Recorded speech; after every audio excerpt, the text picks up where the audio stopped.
Heart attack के बढ़ते हुए मामले देखकर हर इंसान को अपनी सेहत का ध्यान तो रखना ही चाहिए, लेकिन जब ऐसी कोई सिचुएशन आती है तो आपको क्या करना चाहिए? ज्यादातर जो डॉक्टर्स हैं वो सजेस्ट करेंगे, अगर आपको सांस लेने में दिक्कत आ रही है, हार्ट चेक करेंगे, लंग्स चेक करेंगे, कहेंगे आपको एंजियो करवाना पड़ेगा। लेकिन एक ऐसी टेक्नोलॉजी अब सामने आई है आर्टिफिशियल इंटेलिजेंस के थ्रू, जिसका नाम है पेनम्बरा फ्लैश, जिसको पहली बारी इस्तेमाल किया गया है गुड़गांव के मेदांता अस्पताल में।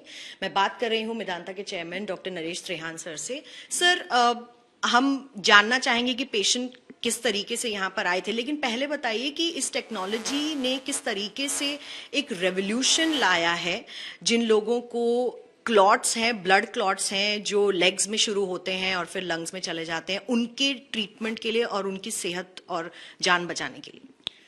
तो ये एक मिसाल है कि एआई के ऊपर बहुत सारी चर्चा हो रही है आजकल, और दूसरी तरफ सडन डेथ के ऊपर, कोलैप्स के ऊपर बहुत सारे हमने केसेस देखे हैं। तो ये चिंता भी है लोगों को, पर साथ के साथ जो एआई के ऊपर लोगों को कुछ शक शुबा था कि ये इसका क्या काम है, ये हमारी जॉब ही ना खत्म कर दे, ये एक बहुत अच्छी एग्जाम्पल है कि इसके माध्यम से कि जो टूल्स हमारे पास हैं आज के दिन, वो इतने एफिशिएंट हो गए हैं कि जिस चीज़ के लिए कैप्टन साहब आए थे कि इनके लंग्स में पूरे क्लॉट्स लातों के सारे अंदर चले गए और चोक कर दिया आर्टरीज को, और इनकी शॉर्टनेस ऑफ ब्रेथ जो हुई वो बढ़ती जाती। तो पहले इस डिवाइस से पहले हमें ऑपरेशन करना पड़ता, हार्ट लंग मशीन बहुत बड़ा ऑपरेशन होता है, लंग्स खोल के सारे क्लॉट्स निकालने पड़ते हैं। तो उसका एक तो पेशेंट के ऊपर बहुत क्या कहते हैं ट्रॉमा होता है, और दूसरा ये है कि उसका रिस्क भी होता है। अब इस डिवाइस जो एआई बेस्ड है के इंट्रोडक्शन से ये हुआ कि वो सारा रेवोल्यूशनाइज हो गया है कि आप परक्यूटेनियस कैथेटर के माध्यम से आप पूरा क्लीन आउट कर सकते हो, जिसकी डिस्क्रिप्शन अभी डॉक्टर ग्रोवर आपको भी दे सकते हैं, क्योंकि उनकी टीम, डॉक्टर परख और डॉक्टर ग्रोवर की टीम ने किया था। पर ये मिसाल आपके सामने है कि 24 आज तो आप 48 बोल रहे, मैं 24 आवर्स पे भी जब मैंने कल देखा इनको, तो ये ऑलरेडी बिल्कुल कंफर्टेबल हो गए थे, कोई तकलीफ नहीं थी। और जैसे इनका अपना आप सुनेंगे इनसे कि क्या एक्सपीरियंस था इनका। पर ये आपको बताऊं कि फ्रंटियर टेक्नोलॉजी जो चल रही है, जिसके अंदर एआई यूज हो रहा है और कई और तरीकों से भी हो रहा है, उस हिसाब से ये जो एक शख्स जिसको बहुत ही रिस्क होता लाइफ को, वो 15-20 मिनट में ही ठीक कर दिया गया। So this is the power of AI. ठीक है, तो नरेंद्र जी से ही पूछ लेते हैं। सर, फिलहाल आप ठीक महसूस कर रहे हैं, लेकिन जिस वक्त आप आए थे अस्पताल में, आपकी क्या फिजिकल स्थिति थी उस वक्त? फिजिकल स्थिति ये थी कि एकदम ये ब्रेथलेसनेस, जो शॉर्टनेस ऑफ ब्रेथ होता है, ये एकदम ऑनसेट हुआ था, सडन ऑनसेट, और कोई इंडिकेशंस नहीं थी ये। बिकॉज ऐसा हुआ तो घर पे ही मैंने अपना जो बीपी चेक किया, तो उस बीपी मॉनिटर में ही हार्ट रेट जो है वो काफ़ी हाई था, काफ़ी बढ़ा हुआ था। उसके बिना मेरे को, उसके अलावा मुझे ना इससे पहले कोई प्रॉब्लम हुआ है, ना कोई और इंडिकेशन थी। तो उसके कारण फिर मैं हॉस्पिटल चला गया था, जो घर के पास जो हॉस्पिटल है, वहाँ उन्होंने बाकी चेक्स करने के बाद बताया कि आपके कुछ मार्कर्स काफ़ी हाई हैं। तो उन्होंने एडवाइस किया था कि आपको एंजियो करना पड़ेगा और आपको सीटी स्कैन करना पड़ेगा। तो लेकिन मैं वेदांता में आना चाहता था, तो इसलिए अगले दिन सुबह मैं इधर आ गया। तो यहाँ जब आया तो एक्सपेक्टेशन यही था कि शायद एंजियो करना पड़ेगा, लेकिन एको के टाइम पता चला कि प्रॉब्लम कुछ और भी है। उसके बाद सेम डे मेरे को ये नया टेक्नोलॉजी के साथ सर्जरी के लिए या प्रोसीजर के लिए ले गए। तो it was a magical procedure. मैं सुन रही थी टीम ऑफ डॉक्टर्स जो है आपकी बता रहे थे कि आप पूरे प्रोसीजर में कॉन्शियस थे, आप देख पा रहे थे क्या हो रहा है। हाँ बिल्कुल, उसके बारे में बताइए। हाँ, उसका ना तो कुछ पेन था, और तीनों डॉक्टर्स की टीम थी, और प्रोसीजर जब कर रहे थे तो मैं मॉनिटर पे भी देख रहा था, और डॉक्टर्स के साथ वो जो बोलते हैं ना फ्रेंडली चिट चैट, वो भी साथ में चल रहा था। एनेस्थीसिया नहीं दिया था? Local anaesthesia. In fact So I don't know whether he'll include it. The anesthetist told me कि आपको लोकल दे रहे हैं लेकिन सस्ता नहीं है. He said हमारे पास एक पेशेंट आया था, उनको जब बोला लोकल है तो कहता भाई पैसे ज्यादा लेना लेकिन ब्रांडेड लगा. तो ओवरऑल आपका एक्सपीरियंस बहुत अच्छा रहा, मैं आपकी मुस्कुराहट से समझ सकती हूँ ये बात। एब्सोल्युटली, मेरे को फ्रैंकली स्पीकिंग इस बारे में ये पता ही नहीं था कि इतना सीरियस है. वो तभी रियलाइज हुआ जब आफ्टर द प्रोसीजर, जब इन्होंने वो उसकी पिक्चर्स दिखाई मेरे को क्लॉट्स की, तब मेरे को रियलाइज हुआ कि एक्चुअली काफी सीरियस था. और आप ऐसे व्यक्ति हैं जो बार बार ही अपना हेल्थ चेकअप करवाते रहते हैं रेगुलर इंटरवल्स? हाँ जी, एज पार्ट ऑफ प्रोफेशन ये हमारे लिए मैंडेटेड है कि एवरी 6 months हमारा मेडिकल इवैल्यूएशन होता है, और उसमें 2 years इंटरवल पे कार्डियक इवैल्यूएशन भी फुल इवैल्यूएशन होता है. सो मेरा लास्ट, दर्शकों को अपना प्रोफेशन भी बता दीजिए, उन्हें भी पता चले. हाँ जी, मैं प्रोफेशन से एक पायलट हूँ. पहले 25 साल तक मैं नेवी में पायलट था. उसके बाद मैं लास्ट 18 साल से मैं सिविल एविएशन में हूँ. सो मेंशनिंग हमारा तो रेगुलर चेकअप होता रहता है, लेकिन ये प्रॉब्लम सडनली राइज हुई. जिसका कोई इल्म नहीं था आपको? बिल्कुल बिल्कुल नहीं, बिकॉज मेरे को इस बारे में कभी कोई प्रॉब्लम नहीं रही है. इनफैक्ट द वेरी डे जिस दिन ये हुआ उस दिन भी मैं अपना ड्यूटी करके आया था. सिमुलेटर सेशन था तो करके आया था, और जब घर पहुंचा तब ये ब्रेथलेसनेस की प्रॉब्लम हुई. उससे पहले कोई हिंट नहीं था. जी बिल्कुल, इस टेक्नोलॉजी के बारे में टीम ऑफ डॉक्टर से भी बात कर लेते हैं. सर, जब ये आए यहाँ पर तो क्या देखा गया और कैसे आपने सजेस्ट किया कि नहीं, इनको आर्टिफिशियल इंटेलिजेंस की टेक्नोलॉजी से हम ठीक कर पाएंगे? एक वर्ड अगर आप इनका सुने, इन्होंने कहा था कि मुझे लग रहा था कि मुझे कैथ लैब ले जाएंगे. तब हमने एकोकार्डियोग्राफी की, और एकोकार्डियोग्राफी में जैसे 4 चेंबर हार्ट के होते हैं, तो राइट साइड के चेंबर डायलेट नहीं होते इतनी जल्दी. लेकिन चूंकि लास्ट नाइट से थे उस कंडीशन में, राइट साइड हार्ट इनकी बढ़ी हुई थी, और सबसे इंपॉर्टेंटली एंजियोग्राफी से हमें, एकोकार्डियोग्राफी से ये पता पड़ा कि एक क्लॉट भी बैठा हुआ है. इसीलिए हमने रुख मोड़ा. हमने कहा ये कैथ लैब नहीं ले जाएंगे, इनको सबसे पहले CTPA करेंगे. वहाँ पे हमारी एक रेडियोलॉजिस्ट बिल्कुल तैयार बैठी हुई थी, और जैसे ही हमने CTPA किया तो हमारा शक बिल्कुल 100% निकला कि भाई ये दोनों तरफ, दोनों मेन आर्टरीज में, एक लेफ्ट एक मेन पल्मोनरी आर्टरी होती है और राइट और लेफ्ट होती है. राइट और लेफ्ट पल्मोनरी आर्टरीज में बड़े बड़े क्लॉट्स बैठे हुए हैं. इमीडिएटली मेरी डॉक्टर त्रेहान से बात हुई. डॉक्टर त्रेहान ने इमीडिएटली कहा कि हार्ट कमांड में भर्ती करके we will activate the PERT team, pulmonary embolism rescue team, जिसका अभी गठन हुआ है 3 हफ्ते पहले ही. लेकिन पहले भी हम लोग इसके अकॉर्डिंगली चलते थे.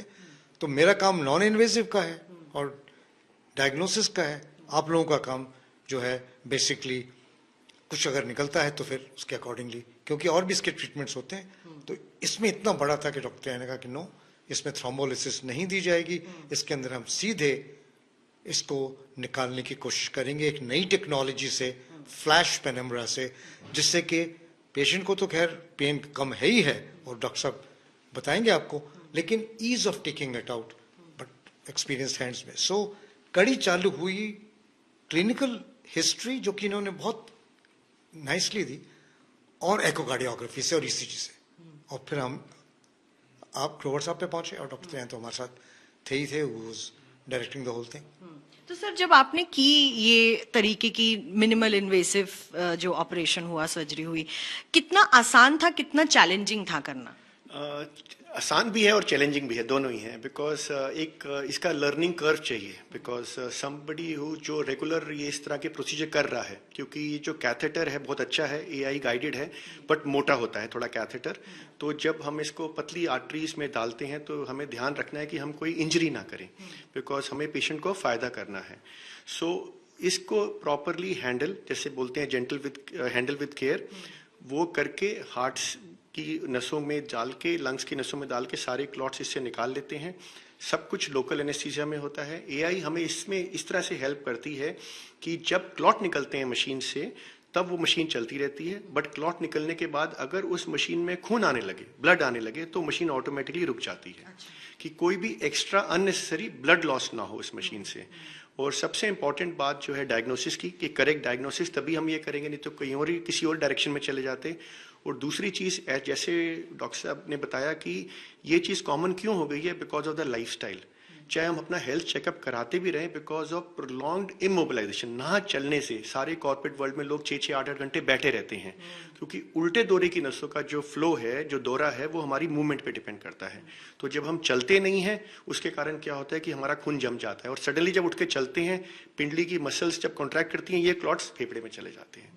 तो इसलिए अपने आप को फिजिकली एक्टिव रखना, प्रिवेंटिव हेल्थ केयर और अपने आप को एक्टिव रखना बहुत जरूरी है। बहुत इंपॉर्टेंट पॉइंट बताया डॉक्टर नरेश सर। यही तो दिक्कत है लोगों की, कि लोगों ने कोविड को देखा, हम सब ने कोविड को देखा, आप लोग सब कोविड में काम कर रहे थे, उसके बावजूद भी लोग समझ नहीं पा रहे हैं। और आपको क्या लगता है कि ऐसी टेक्नोलॉजी का भारत में अब मेदांता में आ गई है, आगे और एक्सपैंड करना कितना इम्पोर्टेंट है इसको?